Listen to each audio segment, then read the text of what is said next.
Guys, yes, heading into week 13 fantasy football, the waiver wires are actually pretty good.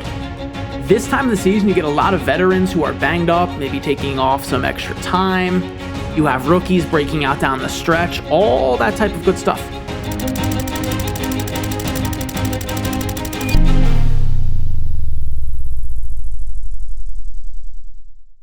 So, as we approach Thanksgiving, week 13 fantasy football, you got to be locked into waivers. Let's discuss the best pickups. And we are going to begin with two Jets wide receivers, A.D. Mitchell and John Metchie. Now, the underlying utilization will tell you that in week 12, John Metchie was actually the wide receiver one, was running more routes, things like that. A.D. Mitchell also had 7 targets. They both had 7. You now have 2 games in a row here with 6+ targets for Mitchell. Okay. And then Metchie last week, you saw him get in the end zone in week 11, but only 3 targets. So a 2-week sample would suggest that A.D. Mitchell is more so the alpha in terms of a target volume.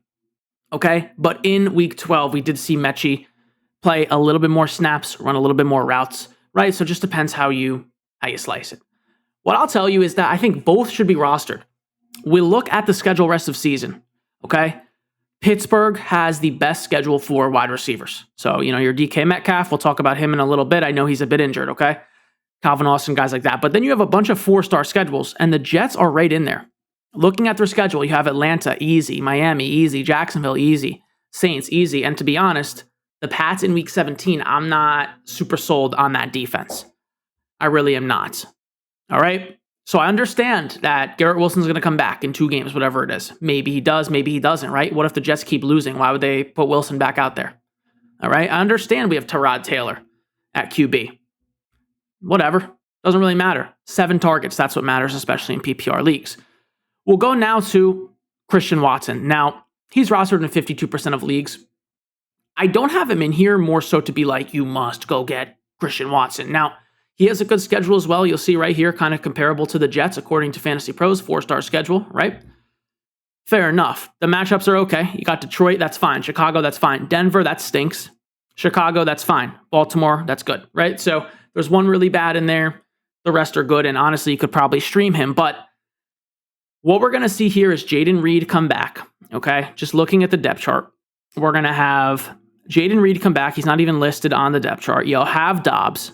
You have Matthew Golden. What's he been doing lately? A bit of nothing, right? But just a lot of mouths to feed. And when Jacobs comes back, we know that's how they run the offense. So I would there's a lot of, how do I put this? There's a lot of people out there who love Christian Watson. And for 4 or 5 years now, he kind of reminds me of the Tank Bigsby of the wide receiver position, right? Where we have now for all these years in a row, 2022, 2023, 2024, just mid. I mean, this is ass when we really begin to look at it. I mean, look at his PPR rank, and I get there's injuries and things like that, but 15 games played last year, wide receiver 76 in PPR. Very ass. So, and with that being said, we'll look at in 2024, right? Here's one game with 16 points. Here's a 19. Here's a 13. We go to 2025. It's the same tricks. So I would just chill on Christian Watson. I would actually prefer both Jets receivers to Christian Watson. So I'm giving you just a little bit of a fool's gold warning. The last thing I want you guys doing is blowing 100% of your fab because some guy who loved Christian Watson coming out of college in 2022 is looking to confirm his priors, 4 years later and victory lap that. So I'm definitely, and I'm not subtweeting anyone, by the way. I'm just saying, I get it. It's a weird fetish we have, with Christian Watson and Tank Bigsby. It's the same hive mind who just, these are the best players. No, it's not going to happen. Christian Watson, if he was getting 8, 9, 10 targets every single game, sure, you could go be a wide receiver 1. But in this offense, in Green Bay, there's just absolutely no way that you're going to be getting consistent wide receiver output, especially with Jayden Reed coming back, who's actually gone and finished as a high-end wide receiver 2 on the course of a season. So we care about fantasy football. Christian Watson is an electric, very good, dare I say, borderline elite wide receiver in terms of physical abilities, but not in this offense. Okay, that's going to do it for the Christian Watson rant. All right, we move on to Chimere Dike. Now, I don't know if it's Chimere. I don't know if it's Chimere. And I say that respectfully. I don't care, to be honest with you, because pretty soon this man the way he's going, he will be a household name for fantasy football for the playoffs. And that's a lie. He probably won't be. But he did make our stash episode because he had a mini breakout here, week 7 through 8. All right, we go to the total points scored.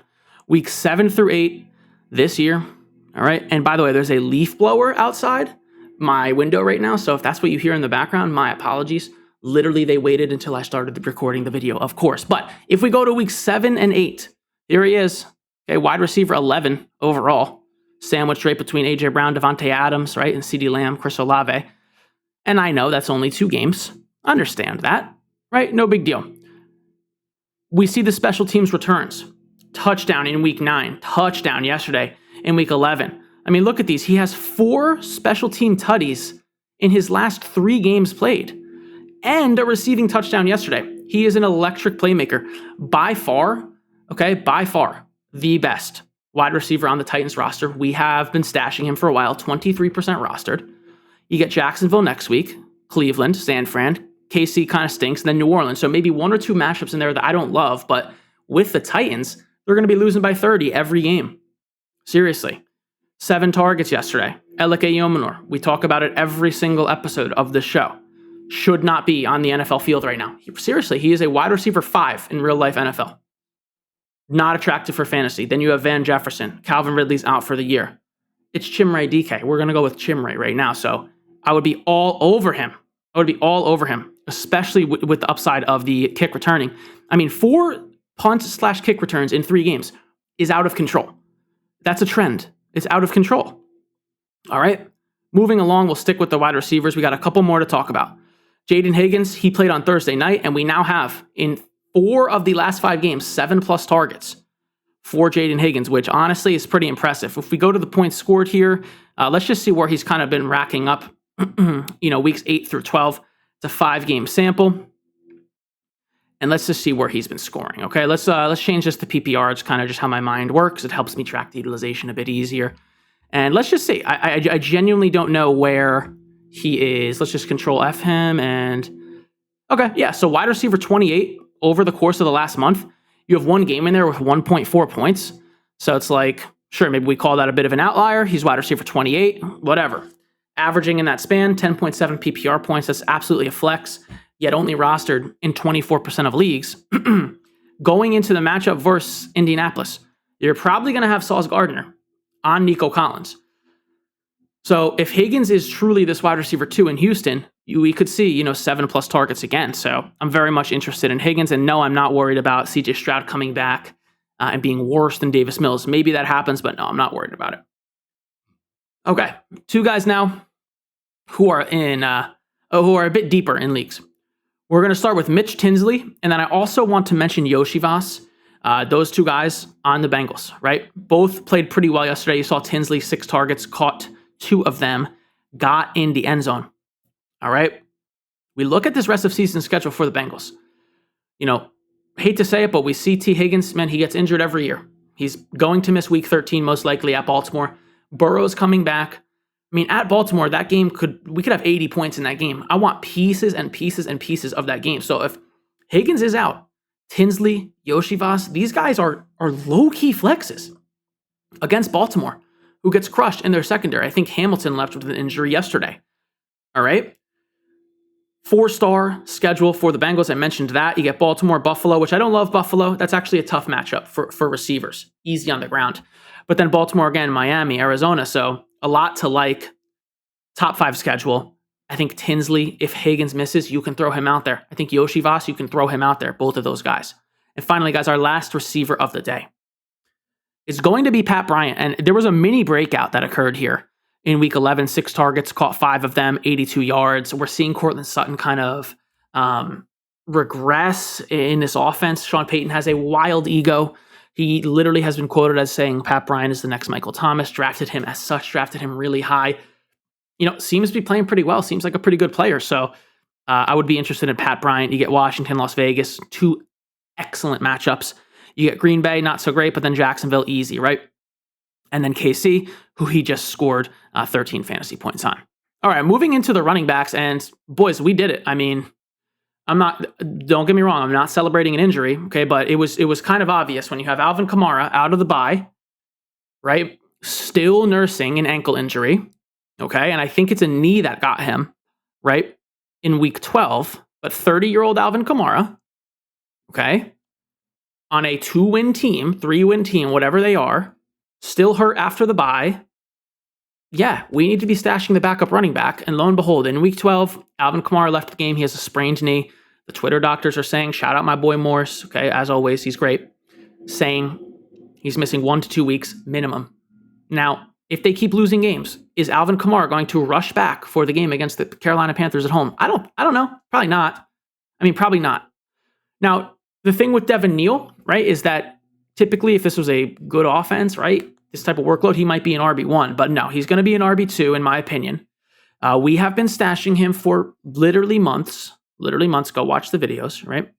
5-star schedule, according to Fantasy Pros, for the running back position. One of 3 5-star schedules, so tied for the best schedule remaining here rest of season. Miami is beautiful. Tampa Bay is actually kind of tough, but again, you can run on them. Carolina easy, Jets easy, and then Tennessee in your finals. So if Alvin Kamara goes on IR, for example, just calls it quits, comes back, gets injured, whatever.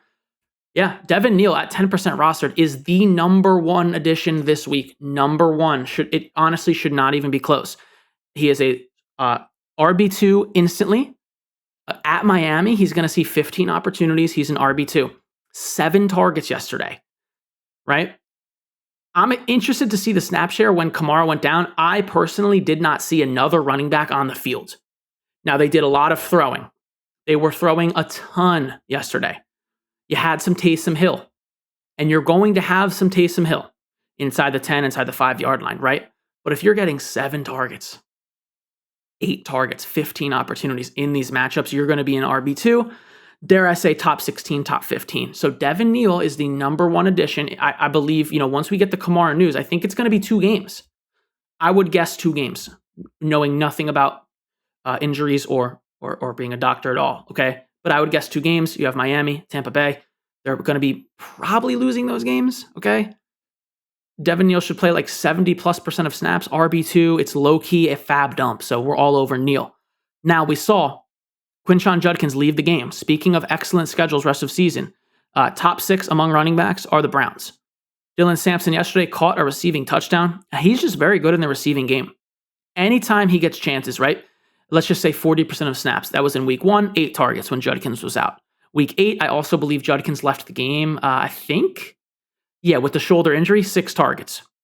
It's awesome. Caught 5 of them. So in PPR, Dylan Sampson is an asset. We loved him coming out of college. 21-year-old rookies are some of the most efficient running backs. They get more opportunities than they should because they're so good. They quite literally earn opportunities. There's data behind this. Dylan Sampson is one of those running backs this year. LaQuint Allen was another name, right? It's just interesting because, obviously LaQuint Allen is, to all of us, seems very irrelevant, but he is for fantasy. But then what he's supposed to be doing as the running back 3 on the Jags, running back 4, right, when the season started, he is outperforming that. So that's just an example, right? You always want to be targeting 21-year-old running backs. And Dylan Sampson, anytime Quinshon Judkins is out of the game, is an absolute factor. San Fran is an easy matchup in week 13. Tennessee, easy. Chicago, easy. Buffalo, easy on the ground. And Pittsburgh kind of stinks. All right? Do I think Judkins is going to miss time? I don't because he returned once, then came out again, then returned again. So I don't know if it was kind of suspect, but do I expect Judkins to miss the game? I would say there's probably like a 60-70% chance he plays. I would expect him to play. But again, if it's the shoulder thing again, it's the second time he's injured it, and I don't know, don't quote me, right? I'm just assuming it. If that's the case, if he goes down again, Dylan Sampson is going to have value. So he really has to be rostered. Only 11% rostered, needs to be higher. Bhayshul Tuten, again, he is literally the new Tank Bigsby, where people just anoint him the greatest player of all time, right? You shouldn't be starting Bhayshul Tuten off an injury, right? At Arizona. It's just like, why are we doing this? Anyway, yeah, he needs to be rostered, 48% rostered. Don't go and drop him. Again, we've talked about it. The magic number for him is 10+ opportunities. He has 3 games with 10+ opportunities, okay? Week 11, 13.4 points. Week 9, 9.6 points. Week 2, 15.4. All 10+ opportunities. Now, at Tennessee, do we think Tuten is going to get 10+ opportunities? He just had 8 off an injury? I would say, yeah. Like, I would say if you had Kamara, you had a player who's going to be out. You had T. Higgins in the flex. Your bench is weak. You got to throw Tuten in. I think you can do it against the worst, arguably bottom 5 rush defense in the league, week 13 for Tuten. Okay, I think he can go in lineups. Do not drop him. Onto the tight end position, we have 3 names to talk about real quick. One of them I love more than the others, and it is Colston Loveland. We now have 4+ targets in 6 straight games at the tight end position. Very good. He is playing, 70% plus snaps. He's in a full-time role.